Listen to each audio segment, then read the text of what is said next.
جو بھی نبی کا غلام ہوتا ہے وہ وقت کا امام ہوتا ہے، جو بھی نبی کا غلام ہوتا ہے وہ وقت کا امام ہوتا ہے۔ اور جب یاد آتی ہے مدینے کی لبوں پر درود و سلام ہوتا ہے، یاد آتی ہے جب مدینے کی لبوں پر درود و سلام ہوتا ہے۔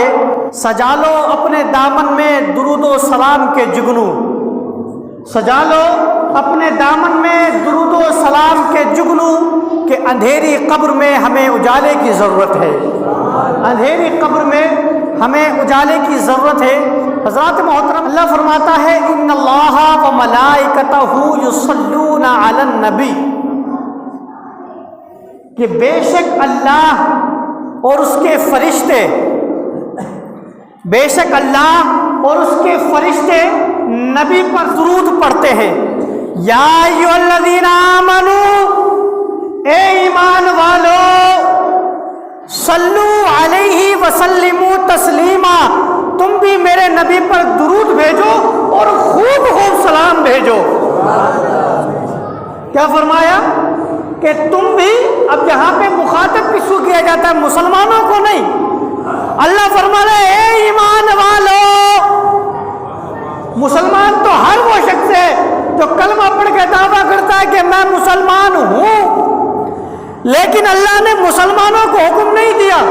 مسلمانوں میں بدعقیدے بھی آتے ہیں، مسلمانوں میں شیعہ بھی آتے ہیں، مسلمان کے اندر ہر ایک مکاتبہ فکر پڑتا ہے، وہ آتا ہے، لیکن اللہ نے یہ نہیں کہا کہ مسلمانوں نبی پر درود پڑھو، نانا، اللہ نے فرمایا یا ایھا الذین آمنو، اے ایمان والو، تم نبی پر درود پڑھو اور خوب خوب سلام پڑھو۔ تو آج یہ ذمہ داری الحمدللہ اہل سنت والجماعت اٹھا رہی ہے، جو نبی پر درود تو پڑھتی ہے، مگر ہر نماز کے بعد کھڑی ہو جاتی ہے اور کہتے ہوئے نظر آتے ہیں الصلاۃ والسلام علیک یا رسول اللہ، الصلاۃ والسلام علیک یا حبیب اللہ، الصلاۃ والسلام علیک یا نبی اللہ۔ یہ ذمہ داری الحمدللہ ہم نبھاتے ہوئے نظر آ رہے ہیں۔ اب حضرات محترم، آپ قرآن کو پڑھیے، حدیث کو پڑھیے، آپ قرآن کو پڑھیں گے تو آپ کو نظر آئے گا کہ رب تبارک و تعالی حکم دے رہا ہے اے ایمان والو نماز پڑھو، لیکن خود نہیں پڑھتا ہے۔ اللہ حکم دے رہا ہے ایمان والو نماز پڑھو، لیکن اللہ خود نہیں پڑھتا ہے۔ اللہ کہتا ہے ایمان والو زکوٰۃ دو، مگر اللہ زکوٰۃ نہیں دیتا ہے۔ اللہ کہتا ہے ایمان والو حج کرو، مگر اللہ حج خود نہیں کرتا ہے۔ اللہ تبارک و تعالی حکم دیتا ہے اے لوگوں رمضان کے روزے آ جائے تو تم پر فرض ہے کہ تم روزے رکھو، مگر اللہ نہیں رکھتا ہے۔ اللہ حکم دیتا ہے کہ اگر تم روزے توڑ دو تو اس کا کفارہ ادا کرو، مگر خود نہیں کرتا ہے۔ تو میں نے دیکھا کہ معاملہ کیا ہے، اللہ بس حکم ہی دے رہا ہے، خود کچھ کام نہیں کرتا ہے۔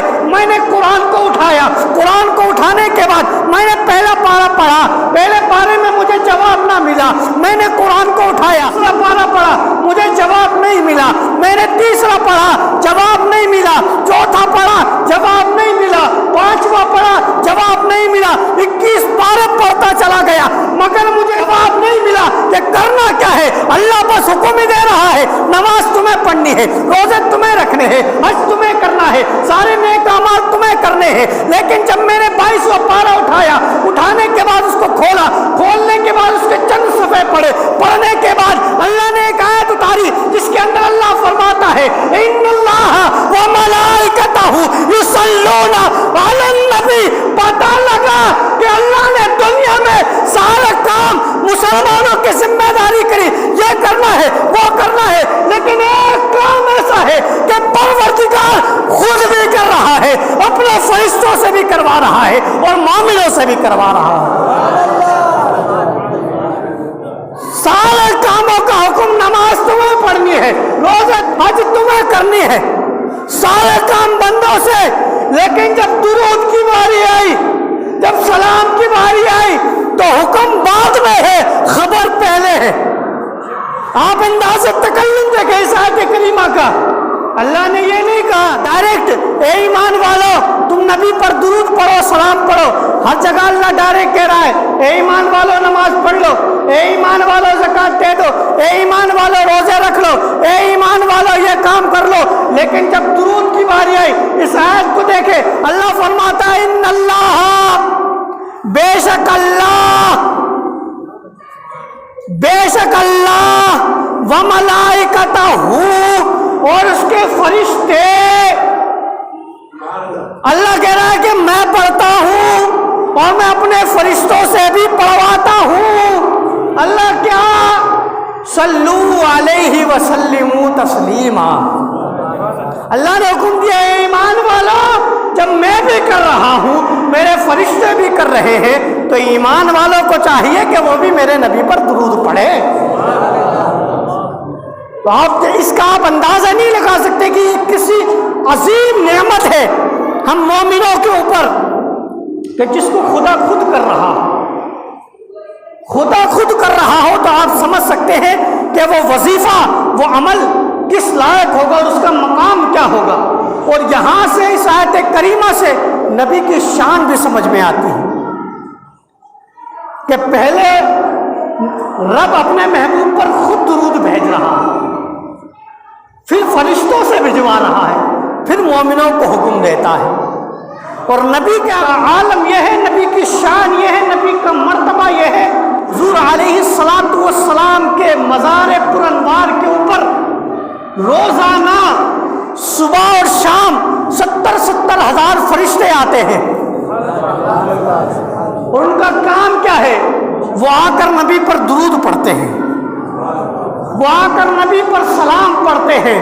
اور آپ دیکھیں اس سے پڑھ کر بعد جو 70 ہزار فرشتے میں سے ایک بار جو فرشتہ آ گیا حضور کے روزے کے اوپر, ایک بار جو فرشتہ آ گیا قیامت تک وہ دوبارہ نہیں آئے گا, قیامت تک وہ دوبارہ نہیں آئے گا. تو قربان جاؤ اے مسلمانوں, اے سنیو, تم اپنے مقدر پر کہ اللہ تبارک و تعالیٰ نے تمہیں یہ توفیق عطا فرمائی جس کو رسول قبول فرما لیتے ہیں اس کو بار بار اپنے روزے کی زیارت کرواتے ہیں. فرشتے جیسی ہستی ایک بار آئے دوبارہ موقع نہیں ملتا ہے, جو گناہوں سے پاک ہے, جن سے گناہ ہو نہیں سکتا ہے. مگر میرے آقا نے ہم غریبوں پر رحم فرمایا کہ جس کو اللہ نے وسعت دی وہ بار بار جائے, دن میں کئی بار جائے, جب جی چاہے اس وقت جائے. تو میرے بھائیوں بزرگوں دوستو, تم اپنی قسمتوں پر ناز کرو کہ اللہ تبارک و تعالیٰ نے تم پر یہ انعام عطا فرمایا ہے.